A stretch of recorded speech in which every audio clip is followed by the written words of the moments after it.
WrestleTalk. Give us a subscribe. WWE stars are frustrated with Survivor Series. Would you believe it? Putting a pay-per-view right in the way of all these storylines you're trying to tell right after the draft. I couldn't have foreseen it. I'm Mr. Davis. I'm joined by lukewarm Luke Owen, my mortal foe. We will be wrestling over the That Championship this Saturday at AEW Full Gear Live Reactions. We'll have our predictions with Laurie Blake up later. I wonder what's going to go down there. Surely not any special stipulations. I'm sure it will. Nothing untoward is going to happen in that predictions video. We've got a new little look on this podcast. We've got some graphics. Look, we're within a red border. It's Raw. And we have a little subscriber counter. Every subscription counts. Cast your subscription to WrestleTalk today while lukewarm Luke Owen tells us about unrest backstage in WWE.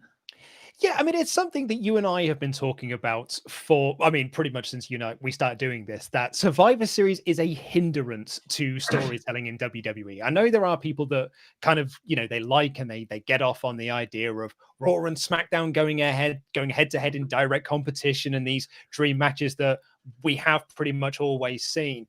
And some people kind of like it. And they're like, oh, if only you gave it stakes, if only you did this, if only you did that. But the problem is they never do. And what WWE have found themselves in is that they are doing Survivor Series because they've always done Survivor Series. And because since the brand split, the 2016 brand split, they've always done Raw versus SmackDown. They now feel like they have to do Raw versus SmackDown, even if it's at a detriment to the stories they're telling on screen, right? And this comes in from Dave Meltzer on Wrestling Observer Radio, who said that people backstage, it's not just you and I. It's not just the wonderful people of the SWAF Nation that have this opinion. The people in the company, the wrestlers themselves, also have this opinion. So I know a lot of people who are not in agreement with the Survivor Series booking. Why do we have a Bobby Lashley versus Sami Zayn when no one wants to see it? Because last year we did it that way. Street Profits versus New Day, if you were to do it a year from now in a build-up, it would be big and special. But you're doing it now because it's what we do in November for the last couple of years. The champs on this week's episode lost a non-title match, and it does nothing to set up the Survivor Series pay-per-view. So yeah, it is just now the talent are like, well, Randy Orton's storyline has got smeg all to do with Roman Reigns. It is to do with Drew, Miz, and Fiend. But the next pay-per-view is Drew versus Roman. And it doesn't feel like, is there any heat to Drew Roman at the moment? I would say there is. I'm actually very into the main event storyline on Raw, but we'll talk about that later. Let me play devil's advocate here. Everywhere. That was a joke to pop you. It's a devil's advocate impression of Al Pacino. I liked it. But there is an argument to be made, surely, that Survivor Series, this one time a year where Raw and SmackDown superstars go head to head. I should do that with both fingers. It looks weird if I'm just doing it with one. Well, I was doing it the other side for you. Thank you.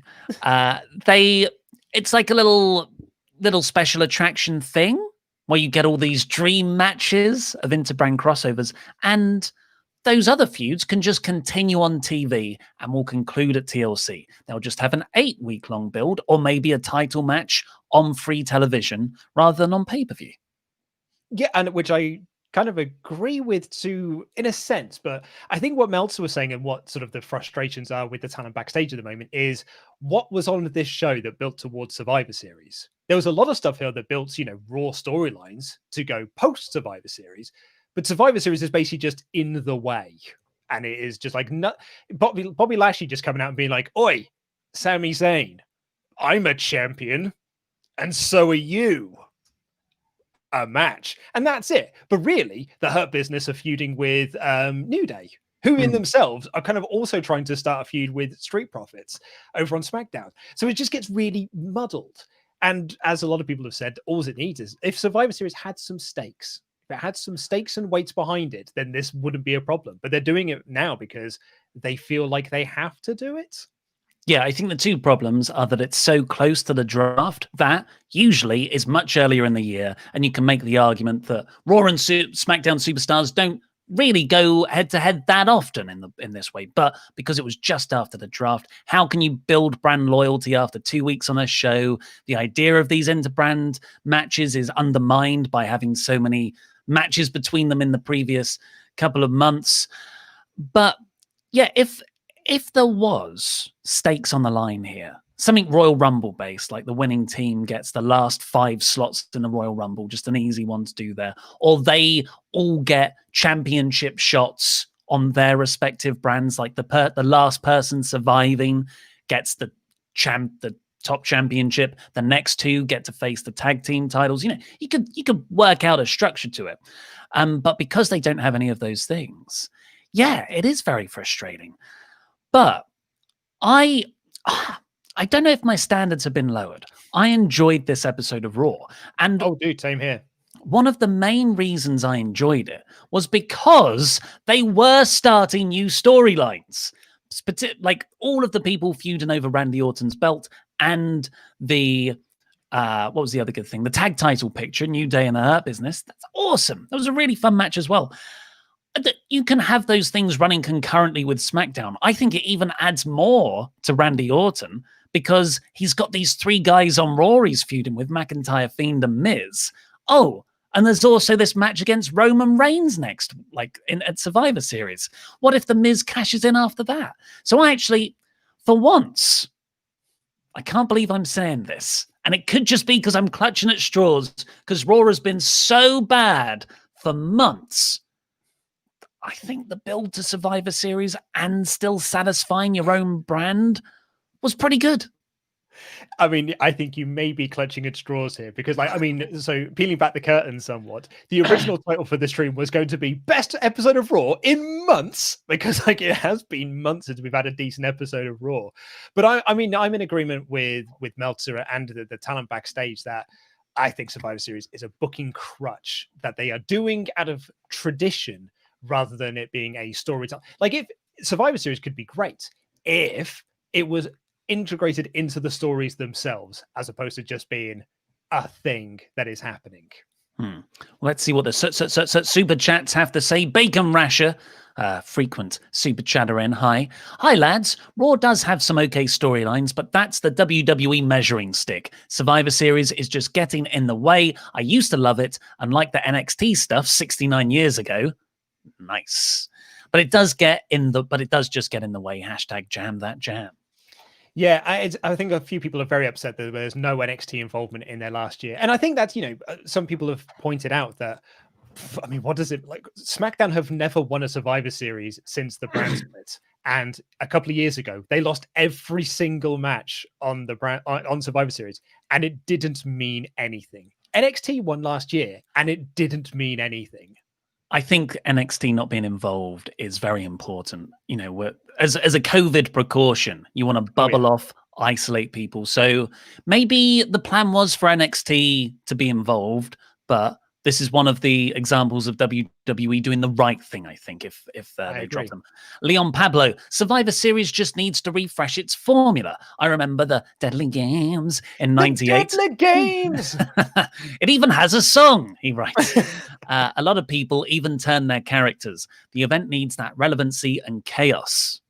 Yeah, Survivor Series 1998 is probably single-handedly the greatest booking of a pay-per-view, a single night pay-per-view. It's flawless, that show. It's got like 27 different matches and they only go about a minute each. But everything on that show, it's the only you talk about clutching at straws. It's the pay-per-view that Vince Russo has booked from start to end that has made sense from start to end. And there's no sort of questionable stuff on there. Yeah, it did have a lot of matches. Yes. Maybe you could have cut down on the match amount, given them some actual wrestling. Was it Undertaker Kane as well? Was that on there? I'm not sure. I can't remember.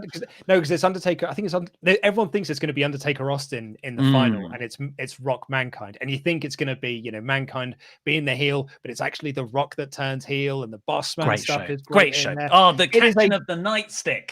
Yeah, it's a great show. Love it. I think Survivor Series is sort of suffers from that King of the Ring nostalgia that a lot of people had back when that was a thing. Like, oh, King of the Ring every year, get excited about. And Royal Rumble winners. You're always like, oh, Royal Rumble winner. This is going to be the next stage in their career, when really that hasn't happened for a long, long time. So Survivor Series, in its very base idea, like King of the Ring, like Royal Rumble, is a fantastic way to structure a pay-per-view and potentially create some great stories and characters out of it. But in practice, it just doesn't happen. So a lot of that Survivor Series Deadly Games love probably is rose-tinted glasses. Let's save the rest of the super chats for the end of the show. Of course, get them in on both the YouTube super chats here, but hey, check out WrestleTalk.com/support and get your donations in there, because we get a little more of the money, because YouTube takes 30%. Yeah.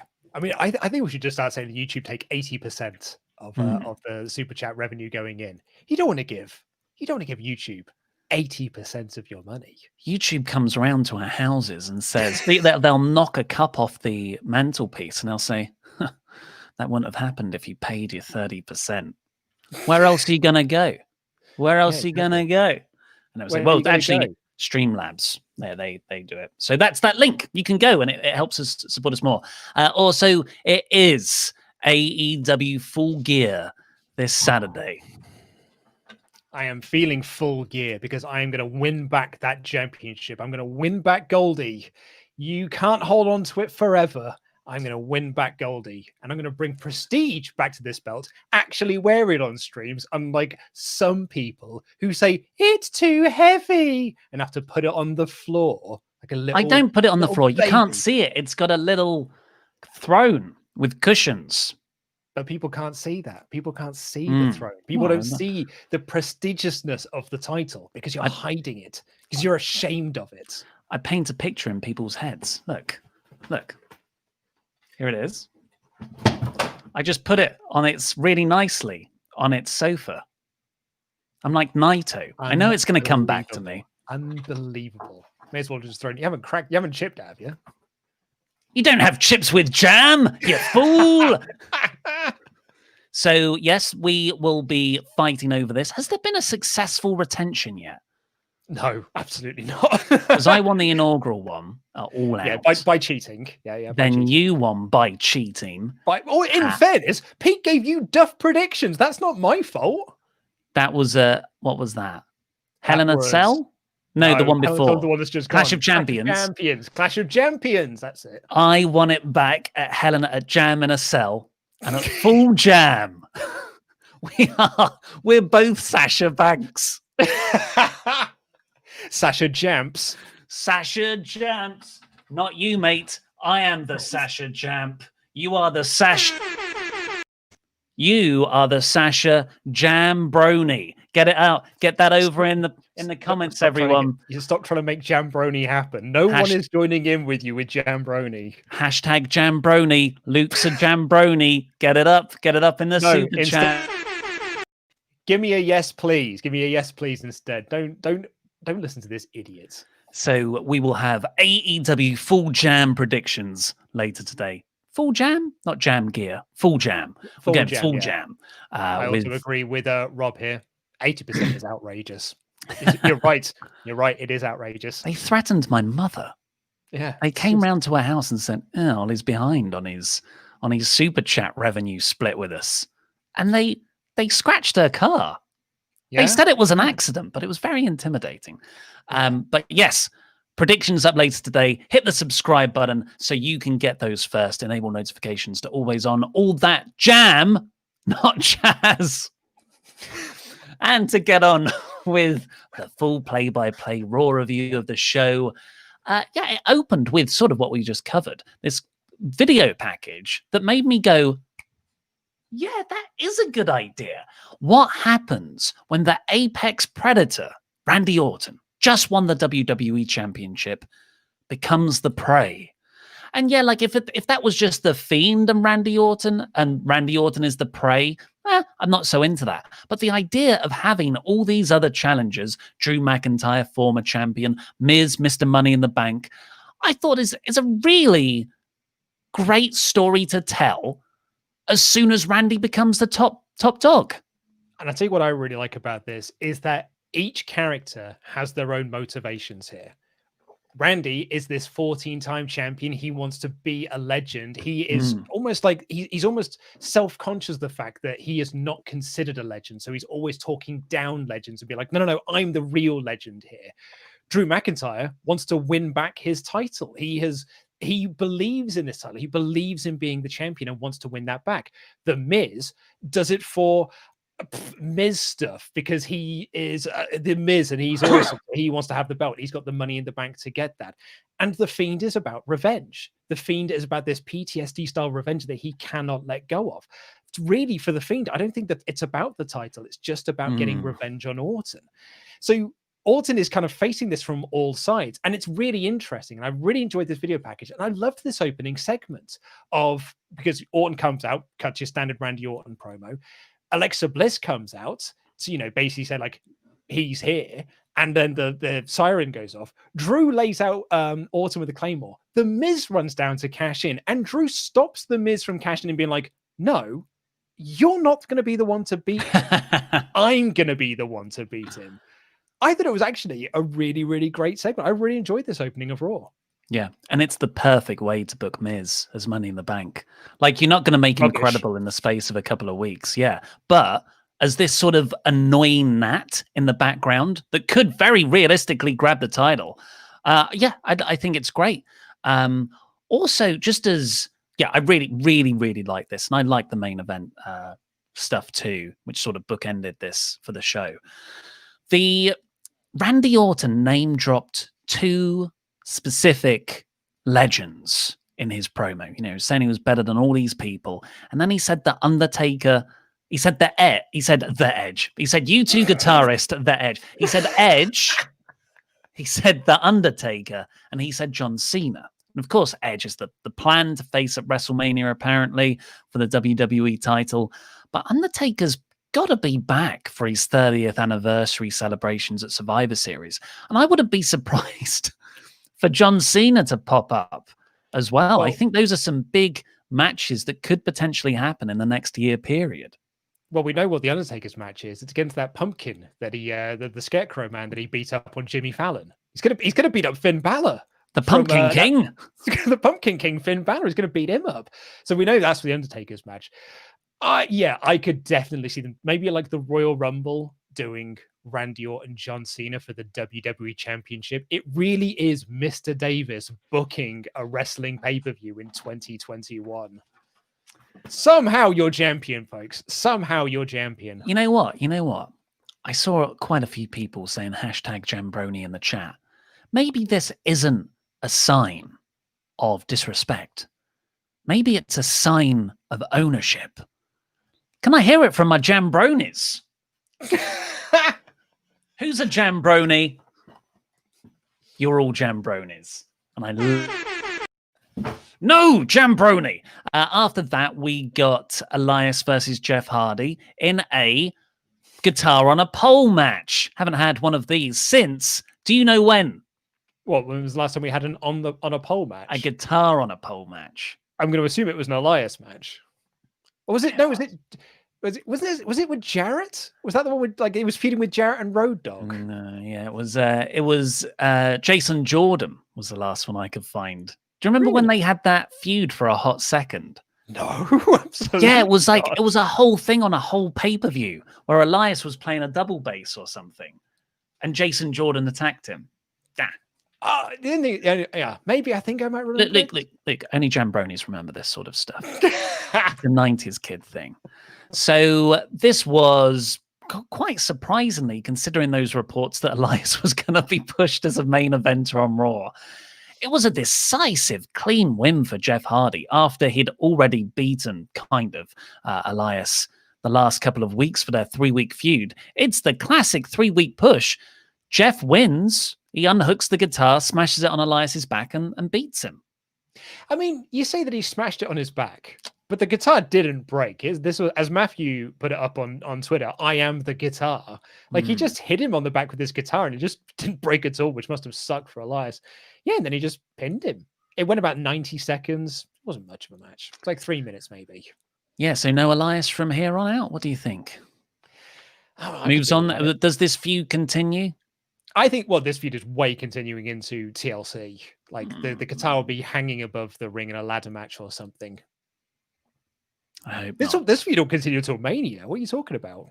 After that, we got Nia Jax and Shayna Baszler defending, right? It was a title match, defending their women's tag team titles against Mandy Rose and Dana Brooke. Two people who, you know how some people say that we hate each other on screen, but some people, they're wrong, think we actually like each other because that seeps through on camera. You're incorrect about that. We can't stand each other's guts. But Mandy Rose and Dana Brooke might be the opposite of that. Oh, I just get this sense that they're friends. They're not friends. They're blonde. There's a difference. They just look the same. I cannot believe that this company split up Mandy Rose and Sonya Deville just so they could put Mandy Rose in a different tag team. And then did the exact same thing with Peyton Royce. We're just splitting up a long-standing tag team, just be like, just put them in a different tag team. Like, so you talk about directionless. Yeah. And yeah, in the afternoon, this was advertised as a non-title match and then was changed just before the show to be a title match. So plans change, folks.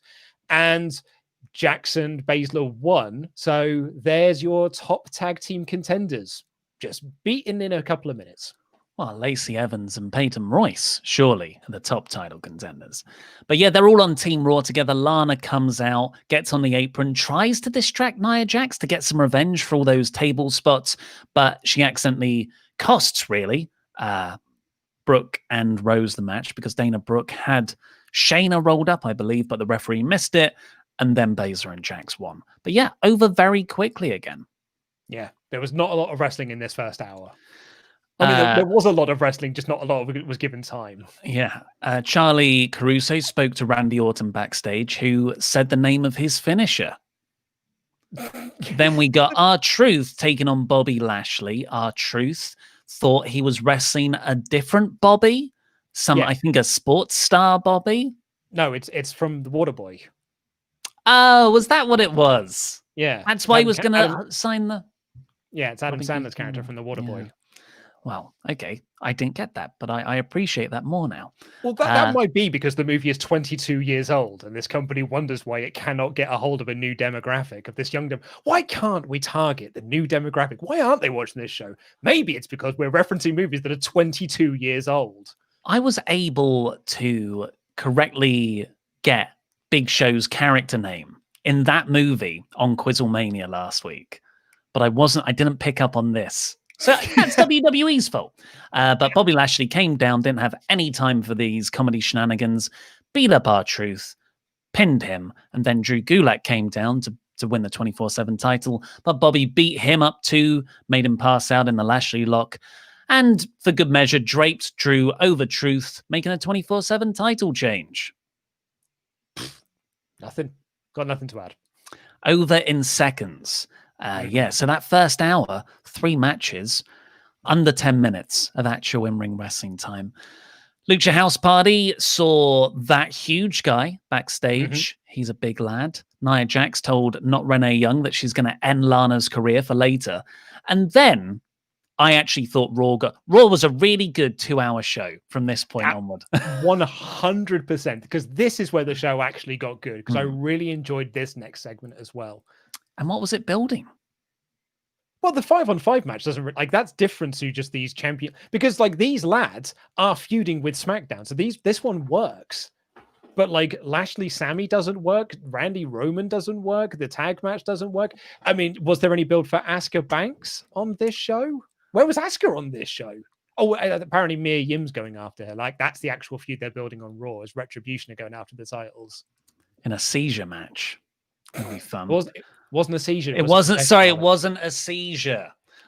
So what happened here in this very good segment, I thought, AJ Styles comes out with that huge guy, declares himself Team Raw's captain, starts calling himself Captain AJ, AJ here throughout this match on commentary that followed and in the post-match angle was an absolute delight.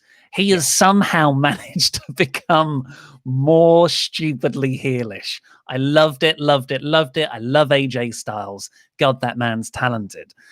But then, Sheamus and Keith Lee come out. They're the only confirmed members for Team Raw. And they say, well, we don't buy into Captain AJ. Out comes Braun Strowman, who's like, oh, and Adam Pearce says, that's a good idea, AJ, that you've just had to make this a triple threat. Yeah, so what happened here is that Braun Strowman comes out and was like, I've won 57 Survivor Series matches. I should be on the team. And Keith Lee is like, nah, you shouldn't. Sheamus is like, I don't think you should be either. And AJ's like, yeah, whatever. And then Adam Pearce comes out and was like, hey, I'd love you to be on Team Raw, but I can't find anyone that's brave enough to have a match with you. So AJ has the idea of there being a triple threat. And if Braun wins, he gets on the team. And Adam Pearce goes, that's a great idea, AJ. We'll have that match then. What is Adam Pearce? Like, what is his role? I tell you what, he isn't. He isn't the Raw general manager. We know that much. No, absolutely. There's no authority figures. So this started a match between Keith Lee, Braun Strowman, and Sheamus. A match where Sheamus is the smallest guy in the ring, is a big man meaty match. And I think because, spoiler, Strowman won by Keith. I think, Sheamus bro kicked Keith Lee. Keith Lee rolled out the ring, so that kind of protects him. And Braun Strowman power slam on Sheamus to get onto the team. That means we've got one place left for Team Raw. It's got to be the huge guy. Oh yeah, I think it's got to be the big lad. Imagine huge guy's got to get a job. Yeah, yapping Captain AJ underneath all these monsters on Raw. They've arranged Raw's roster by height and then just picked the top 4 people. Yeah, particularly because Team SmackDown is Daniel Bryan and it's Jey Uso and Kevin Owens. I said Kevin Owens and Jey Uso. So SmackDown really now they need to pick Chad Gable and they need to pick Kalisto and they need to have as smaller people as possible in the ring so that the big lads look even bigger when they get in. I'm not against it, to be honest. I think that's quite a fun story. One that hasn't really been told for a while in a Survivor Series match. But the match itself, Keith Lee versus Braun Strowman versus Sheamus, I loved it. It was so much fun. Keith Lee wasn't full on Keith Lee, but it's amongst the most Keith Lee he's been so far. It's quite a scary senton outside earlier. Seemed to hit the back of his head on the apron. Strowman charged both Sheamus and Lee through the barricade on the Thunderdome. There was a Tower of Doom spot. All the while, AJ is doing fantastic work on commentary, just looking stunned at Keith Lee's performance. I really, really liked this. I had so much fun. Yeah, really, really good match. Hard hitting as well, man. It was stiff as a dick. Big, beefy match with big, beefy men doing big, beefy things. And I very much enjoyed it. And then at the end of this, to kind of encapsulate what this story is, of what Team Raw's is Braun Strowman after the match is just shake my hand like a man to Keith Lee. And Keith Lee, like a man, shakes his hand. And then Sheamus, because he's got pinned, is very annoyed. He's like, I'm not going to shake your hand. I'm not a man. But he's like, shake my hand like a man. And so instead, he embraces him. And it's Team Raw, they're all on the same side. Boom. Bro kick knocks Strowman out the ring. Keith Lee seeing this, bit of a pounce, knocks Sheamus out the ring. AJ then kicks Keith Lee, makes him fall out the ring. So AJ, the smallest of the lot, is the man that stands tall here. How will they coexist come Survivor Series? How many countouts will we get Survivor Series to protect the big guys? Yeah, as soon as the match starts, that huge guy, Keith Lee, Braun Strowman, and Sheamus are just all going to brawl into the crowd. And they're all going to be eliminated. It's AJ versus everyone. AJ still wins. The best bit about this, though, was after AJ had thrown Keith Lee over the top rope, presumably building a Royal Rumble match there by accident, AJ falls to his knees and just goes, no, what's just does this terrible acting that made me laugh so much in a good way. This is definitely his intention to come across as silly. I thought it was so funny. Yeah, I'm really enjoying this AJ act with that huge guy. Someone in the chat apparently said that his Wikipedia page has now called him Big Jordan. So I don't know if that is now his official WWE name. I'll have a check, see if it is on WWE.com. After that, we got Angel Garza cutting a promo directly to the camera, saying that special woman is out there for him. He had a rose. I mean, it was a dating video from the 90s. So, yep, Garza's going nowhere fast. Drew said he's all about putting smiles on faces to Charlie Caruso, so he'll give everyone claymores later on in the handicap match against Miz and Morrison. Then we got the Firefly Fun House, which I covered a lot in my WrestleTalk news video earlier today, because I think we might be getting a Fiend version of Alexa Bliss. Yeah, I could say it. Yeah, now that you've said it that way, because we had a bit of a discussion about this morning of putting it onto the thumbnail for the news. Because you were like, oh, it's a new gimmick for Alexa Bliss. But I just thought it was them just doing spooky, ooky, Halloween Firefly stuff. Because at the end of this, they have Alexa Bliss is going to show off her new trick. And what she does is she just goes, "Ugh?" And I mean, at first I thought she was throwing up. She was like throwing up this sort of like red sort of stuff out of her mouth. But I think, as you sort of said in your review, I think the intention is it's supposed to be a tongue. Right? Yeah, like Pennywise's tongue. That's what I definitely got from it. Yeah. It doesn't look like a tongue. I guess you're right. I knew what it was, though. But maybe I would have done another take. Yeah. No, who am I kidding? I would have totally taken that one. One and done. We're out of here. Lunchtime. I mean, I didn't pick up it was a tongue until you told me it was a tongue. Like my notes here, my notes read: Bliss does a trick where she ... throws up ? I thought it was quite clearly a tongue. So my idea behind this was Bray is doing the heel thing, like before she unveils this trick, Bray puts his heel hand on her head, sort of more and more transforming Bliss down this dark path. Like she's slowly becoming more brainwashed and evil and maybe possessed with the spirit of Sister Abigail, although there is that tension between Sister Abigail, the puppet, and Abby the Witch and Bliss. But then later on in the show, if we just jump ahead slightly, Nikki Cross finds Bliss backstage and she's talking to her, and in that sort of Marge Homer Simpson way when Homer has too many chili peppers, like it's just the back of Alexa Bliss's head that she's talking to. Initially, I was like, Bliss's back isn't that muscular. This is a stand-in. This is Lacey Evans' back. If there was a round on Quizzlemania backs, I would have said Lacey Evans. But then no, it was Bliss. Got a point. Yeah, Bliss turns around. But when she turns around, she's got the Fiend-like contact lenses in. I think this is a gimmick, definitely in Thunderdome lockdown time. You could, in a match, have the tongue come out. I think it would look very hokey. Even they literally, I'm not saying it won't be hokey. I'm saying this is the same company that did an eye gouging out spot earlier this year. Yeah, and it looks dreadful. Like, I think we were all in agreement. You will not find a soul on this planet that thought that was good, right? Not even the people that did that. Not even Louis. He loves WWE. And he loves everything that this company does. But I could see them doing Lady Fiend for Bliss, where she comes out, because there was that little doll, the sort of lady doll thing with the Fiend makeup on it. So maybe it's been foreshadowing all this time that we are going to get a Lady Fiend for the women's division.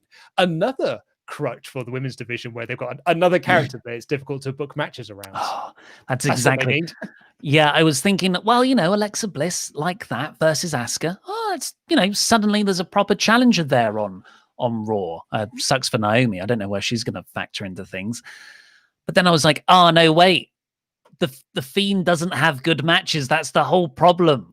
I mean, what a gimmick, though, that we know he has crap matches, but we're still like, oh, the Fiend's facing this person. It's good storytelling. He's a master storyteller. I'd be kind of into it, though. Well, let us know what you guys think in the comments. We'll get to some later. The other thing was, of course, Bray having some flashbacks about Randy Orton burning down his old house, and a nice little running joke about Sister Abigail swearing and the crucifix being the censor sign over her mouth. After that, weirdly, like in the most half-assed plug WWE have done in ages, Tom Phillips just goes, yeah, so you can watch some WWE specials on Peacock TV. Okay, next up, we've got Lana versus Nia Jax. I thought, what? No one's really talking about this that I've seen, but that's a big deal, right? Unless it's been on there for a while. I think it's been on there for a while. I just don't think people care that much. It's just not like, because it's funny when WWE do it every 20 seconds. Like, do you remember when it's just like, there's a movie coming out this Friday, and they have to remind you every 10 minutes that the movie is coming out. But because it's just a one-time thing, people are like, don't really mind. I meant more as in, on the Q3 call, they discussed again the idea of licensing out network content. One of the top runners, really, because Peacock is owned by NBC Universal. NBC Universal own USA Network, which is where NXT and Raw play on.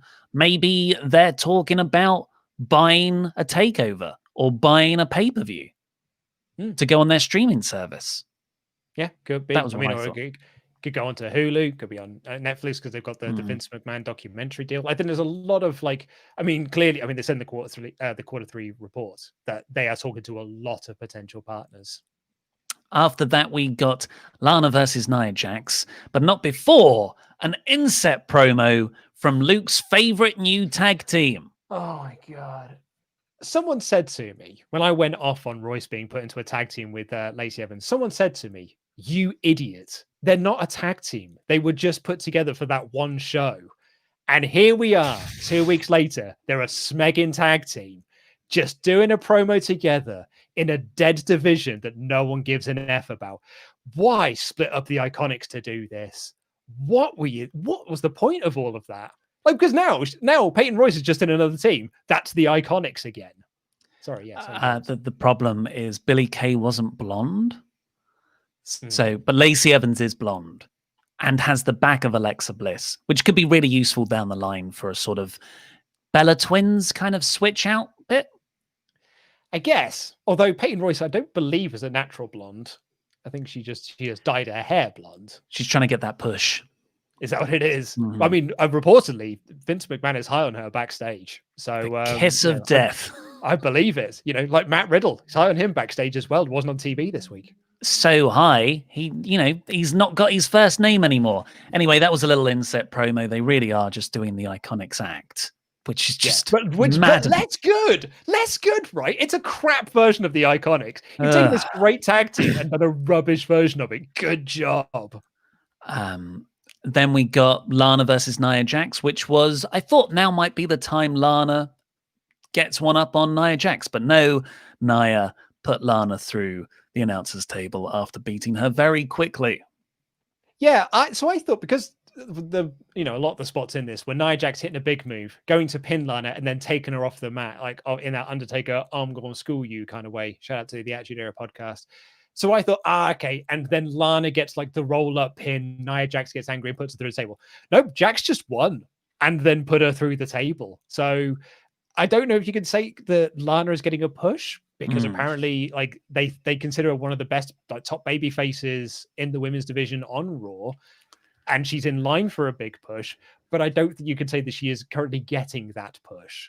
Nah, and I doubt she ever will. If we learn one thing about WWE stars, if you're not pushed properly from the get-go, or at least in your first 2 years, you will never be pushed to that extent. After that, we got the Hurt Business coming out to do a VIP lounge segment, sort of obligatory bit on Bobby Lashley's opponent, Sami Zayn, at Survivor Series. But then they said, MVP said, like, look, we rid the WWE of Retribution. Retribution were on the show later on, just in a different feud. This whole segment was maddening on two fronts for that reason. Oh, do you think? I really enjoyed it, because MVP then says, We want our payment. It's the WWE tag team titles. Shelton Benjamin and Cedric Alexander are going to go for that. New Day came out, say, hey, we're the tag team champions. They had a really funny back and forth. MVP is so witty. The New Day are obviously excellent. And what followed was a really fun tag team match, really exciting, that the Hurt Business won clean. Here is why I found this maddening. MVP's promo was, we got rid of Retribution and our payment is a tag title shot. He said that we were getting a tag title shot. So then they had a match that was non-title. Surely this is the tag title shot that you've been promised for getting rid of Retribution. But it was a non-title match. So their payment was a non-title match that sets up a tag title match that they've already been given. I can see why you would think that way. I felt like the tag team, this was MVP making the demand that our payment we've come to collect. And Adam Pearce doesn't know what it's going to be. And MVP says it's a tag title shot, but it hasn't been made. Adam Pearce, who's not the general manager, hasn't come out and said, that's a good idea, Captain AJ. The New Day came out, impromptu match. They've got even more of a case for a championship match later on. I mean, I figured that the reason why this was non-title, to be honest, I thought they'd won the belts. It's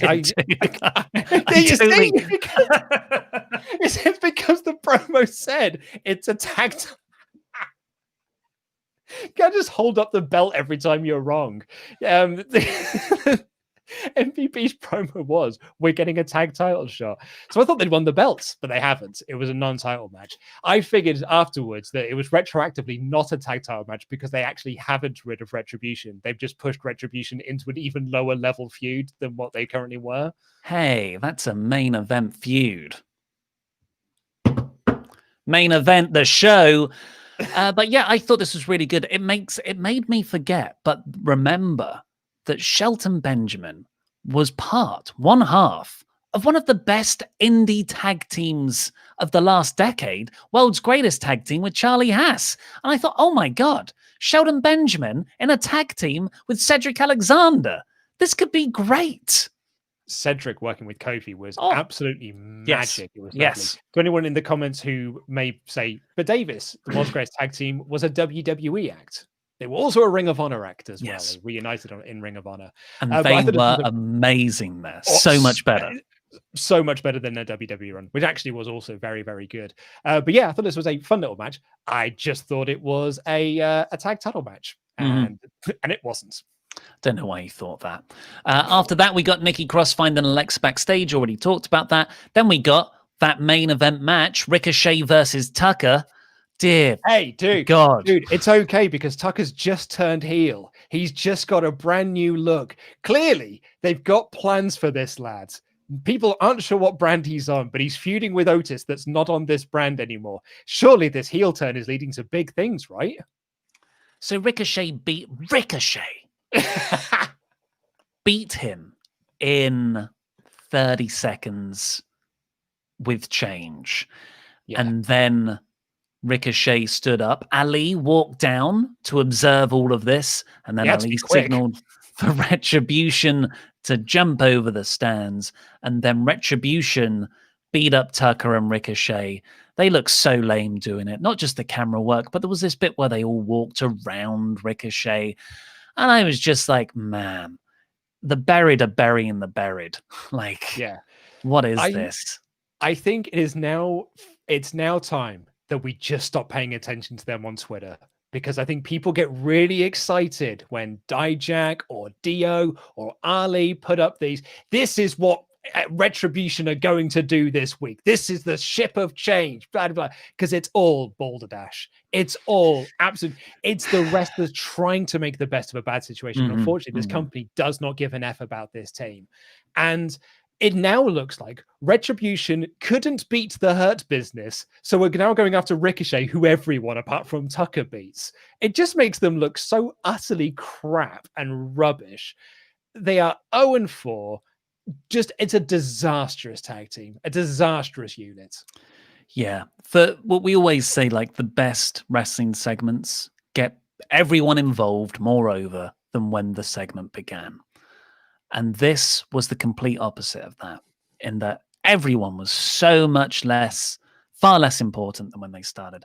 But the actual, before the main event, there was a really nice interaction backstage between Drew and Sheamus. What I loved about this was Sheamus is, of course, a heel. He presents himself as a heel, even when he's silly hat on. And Drew McIntyre, they pass each other. There's the kind of... podcast listeners, Sheamus did not just walk into the podcast there. There's that Irish-Scottish bond, the UK, and Irish whip wrestling comes back together. Yeah, and Sheamus, even though he's a heel, they're talking together because they're friends, and sort of heel face morality goes out the window. Really nice, genuine interaction between the two. And Sheamus is like, "Hey, we've got a spot on Team Raw. You should join us." And I thought, yes, that is an amazing idea. Drew's got nothing to do at the pay-per-view. He can be on the 5-on-5 men's elimination match, which is arguably kind of the main event without a title. Yeah, what a team that is. I agree. I don't think that Drew's going to be on the team because I think they're going to do Drew versus Randy on Raw before Survivor Series. They are making such a concerted effort to put over this idea that if Randy Orton is the champion, he's going to face Roman Reigns at Survivor Series if he's the champion. They're doing that with all the title matches. Yeah, and I think that this will be the one to try and pop a rating. They'll do Drew versus Randy because Drew here said, "Look, I appreciate the offer, but my goal is to beat Randy Orton and go into Survivor Series as champion." So I think they are going to do Drew versus Randy for the title on TV, and maybe even do a title switch there, so you can do Drew Roman at Survivor Series. Oh, they wouldn't do that. That would be wouldn't insanity. they? Wouldn't they? Yeah, okay, they did exactly that in recent years. But I mean, the story writes itself. Drew, you can't have the automatic rematch clause is not a thing. But if you are the last man, if you survive this Survivor Series match, Adam Pearce, will use none of my power to get you a TLC match. Maybe that's how you do it. But I could totally see your way happening as well. And the main event was Drew taking on Miz and Morrison in a handicap match. We kind of got this last week where Drew beat Miz in singles competition, but also kind of beat Morrison at the same time. This was actually pretty decent, I thought. It was back and forth. It was a lot more competitive. It still was a handicap match, so it made Miz and Morrison look like absolute jambronis, or jabronis is the bad version of that. Drew kept up. He looked awesome. He won in the end. And after that, he got hit by an RKO. And then the creepy music just laughter played at Randy Orton as he stood above everyone. Yeah, so it is typical WWE booking. If you are a heel with the Money in the Bank briefcase, you get beaten by a drum, or you get beaten like a drum, because it doesn't matter, because eventually you're going to have the title and everyone will forget about all the various losses that you've racked up. And it is also setting up this idea, I guess, it sets up this idea that when Miz wins, he's an unworthy champion, which is the storyline we got 10 effing years ago. Oh, I don't want it, dude. I don't want it. I think he fails. When he cashes in. But that's the whole episode of Raw. Like I said, I thought the last 2 hours were actually bloody enjoyable. It's a shame it's a 3-hour show, but particularly the Team Raw stuff with Captain AJ. I like the Hurt Business tag feud stuff. I'm really excited about that story going forward. And the main event. Dude, do you know what? It was the best episode of Raw in months. And it wasn't a particularly great episode of Raw either. It was an okay episode. And by being an okay episode, it is way better than what we've had in recent months. So yeah, I thought it was pretty good. I'm loving the main event picture, minus Miz, but I'm really enjoying the main event picture. There's a lot that's bad on this show, and I really like the idea of Hurt Business versus New Day. I just thought it was done in a very clunky manner on this show. I thought this should be Raw's standard level. This should be the basic level of Raw enjoyment. Completely. So that's why I gave it an average. So your super chats. Let's get into all of those. Last call for super chats. Get them in. Please do take advantage of the WrestleTalk.com/support. I'm trying to figure out, is that the right way? No, wait. So. How do I point to this? It's mirrored. Why did both my hands point to the same place? All Dave, Airy Dave says, why not Orton surviving 3 challenges as a series? I guess so. He's like a gauntlet match essentially. That could work. It's not traditionally what Survivor Series has been about. No, but then you also have to beat all of them as well. Esteban Cavantes, what are your thoughts on a woman joining the Hurt Business? If so, should it be someone like Tamina, Bianca, or Zelina to make them prestige? Thank you. I think we've got enough members of the Hurt Business at the moment. You don't want to NWO this and just add members for the sake of adding members. I totally agree. Joseph Tyrrell, thanks for your generous super chat. Overall, I enjoyed Raw. The Funhouse stuff was great. Alexa Bliss is such a great character. I saw Sheamus and Drew wrestle a lot in IWW, Irish Whip Wrestling, on the wrestling channel back in the day. So their interaction popped me huge. Me and Luke too. Hope you lads are doing well. Oh man, shout outs to the wrestling channel. Absolutely shout out. Watching the same episode of Irish Whip Wrestling on repeat. The Irish Whip Wrestling, I think, had a roster of 4 people. So you just had a lot of the same matches going out. Send them out. Send Sheamus O'Shaughnessy out again for another match. For US viewers, the wrestling channel was a television channel that just had wrestling on. It lasted about 2 years. Yeah. But it was a great 2 years. Sats Volt, Abby the Witch telling Randy and Alexa to go fork themselves was the best part. So out of the blue, laughed out loud in the office. I'm 30. Yeah, it made me laugh as well. Black Adam, Bliss doesn't have any past trauma to justify a Fiend gimmick. It's more of a possession. Her having one would undermine the Fiend's existence and character. That's a good point. I like that. Yeah, I totally agree with that. I agree too. I think that's why it has to be a possession Sister Abigail thing. Which doesn't seem like it is because Sister Abigail doesn't like her. Hot tag to you. Krakenane123 says, after watching your 5-minute review, I want to check out the last 2 hours of Raw. You said you enjoyed it. Yes, Ollie, your standards have dropped for Raw. Yeah, I'd make no bones about that. Reese Johnson, Raw was half watchable for once. Hashtag Team Ollie Authority. This is the new bar for Raw, I guess. It was a bit watchable, I suppose. Zachary Jenkins. If there's going to be a War Games this year, is there going to be a War Games this year? I'm hyped for the Omega Page match at Full Gear. You and me both, man. Oh, yeah. I don't know if there's going to be a War Games this year. We haven't had Regal come out and say War Games. So I guess not. There's a takeover scheduled, not for Survivor Series weekend, but for December 6th, I think, in my head. So it's another Sunday. And we just so happened to get an undisputed opposing faction come together last week. So yeah. What do you think? Kind of like, well, it's kind of like this time of the year, like Survivor Series, like Hell in a Cell. It becomes like, well, you've got to do a Hell in a Cell because we always do them every October. Got to do War Games because we do them all the time around this point of the year. You need to get a team together. Donald Prange, the Miz cashes in, the bell rings, and then boom, Morrison turns on him. I mean, it's not the worst idea. It's an idea. Emma Bond says LGBTQ Wrestling Facebook loved Angel Garza's video. Did he specify a gender? Maybe it was to anyone. Could be. I don't know. I'll be honest, I wasn't paying that much attention to it. Zach Robinson, I'm dumbfounded. Retribution is still going at this point. They aren't a credible threat whatsoever.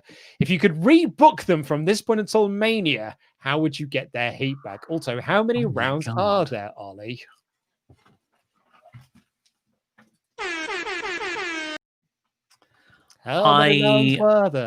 Sorry to sort of not do your question justice, but I'd break them up. Get them out from underneath the masks and push them all as singles. Yeah, I thought that there was going to be, I said this on the magazine show with Denise, all they need is one great match and that will turn this ship around, but we're not even going to get that at this point. Rennie, I want Fiend and Taker to have a teleport battle. How does that work? Like the Nightcrawler scene from X-Men 2. But just against another Nightcrawler. So you just... Duffs 101. I know NXT UK isn't really talked about much here. Has anyone had a chance to watch Volta versus Ilya Dragunov yet? The so-called most violent match in WWE ever. It was brutal AF. It's a shame that no one watches it because it's a dead brand. Fritz Golden Peffing, it is likely that AEW's wrestling game could be the first wrestling game on the next-gen consoles. For me, that's a big win for AEW. Could be, yeah. Yeah. Funky Pug 313. Triple H's Drago needs to sue for gimmick infringement. Does he do the tongue thing? Could be. I mean, there's a lot of wrestlers that have done the tongue thing. Zach Robinson says, took advantage of the Beer 52 promo the other day. Cheers, gents. Once lockdown is lifted, first round's on me if you head Bradford way. Ooh. Face. I don't think I've ever been to Bradford. Thank you very much, Zach. I'm glad you enjoyed Beer 52. It's a great product. Donald Prange, Luke wasn't my favorite for a while, but when he turned face, I was actually more invested in him. Austin, Texas, keep it up. Thanks, Donald. I'm glad I could finally turn you around. Get rowdy. Raymond Jacobs. We need more of Luke and Ollie going off on things they really dislike in WWE. Yes, please. I think that's been the Raw review for the last. I don't want any more of that. It's draining. Maelstrom says, long-time watcher, first-time super. When Luke wins Survivor Series predictions, he can say that he defeated Alicia Banks, who can't defend her title. Love the content here in your other channels. Mahala and aloha. Hashtag jam that jam. Hashtag get rowdy. Thank you very much for your generous super chat as well. Very, very kind of you. Raymond Jacobs. But also, yes, I am going to win. But it's at Full Gear that I'm actually going to win back the championship. I'm not going to wait till Survivor Series. I'm actually going to defend it at Survivor Series, win it back at Full Gear. Raymond Jacobs, the next time Luke goes for the Jam That Championship, I double any points he has to get him the title. What does that even mean? Well, but in the same way that Pete handed you his points so that you could steal, I should say, the title in the first place. Nope. Not happening. And last minute super chat, Siddish Mijanka says, ideally the WWE draft should take place immediately after Survivor Series. Oh, that is actually the best time for it. If SmackDown beats Raw at Survivor Series, this gives USA a reason to draft SmackDown stars to Raw in preparation for next year's Survivor Series. I'm not too I don't really care for the network involvement into the drafts. I think that's a bit too business in my fun kayfabe wrestling. But I love the idea of it being positioned after Survivor Series. That does make sense. Yeah, makes more sense than what they're currently doing, which is just a show. Well, that's all we've got time for today. Please do go over to, WrestleTalk. We've just had another one come in. Oh, that's why it threw me. Evan Bradley, did you guys hear about the Wrestling Code video game for Indie Star? It'll be on next gen. Yes, I did hear about this, yeah. There's been a lot of chat about that on the old Twitter machine. Well, that's all we've got time for today. Please give us a subscribe and enable notifications to always on so you get our AEW Full Jam predictions later today, where it's me versus lukewarm Luke Owen for the Jam at Championship belt, the most prestigious belt. He doesn't care about. He claims it's prestigious, but he doesn't care about that belt. I'm the rightful champion, and I'm going to win back that championship this coming Saturday at Full Jam. You big dick. Treat that belt with some respect. The most prestigious belt in wrestling anywhere. See, look, I'm gently putting it down and not revealing my backdrop. But yes, so do subscribe, enable notifications to always on for that, because Laurie's going to be joining us. I wonder what he has to say about this burgeoning feud in WrestleTalk. I've been Mr. Davis. This has been Lukewarm Luke Owen, and that was Wrestling Jam That Jam. No, Jam thank that jam. you. Yes, please. Jabronis yes, please. forever. Yes, please.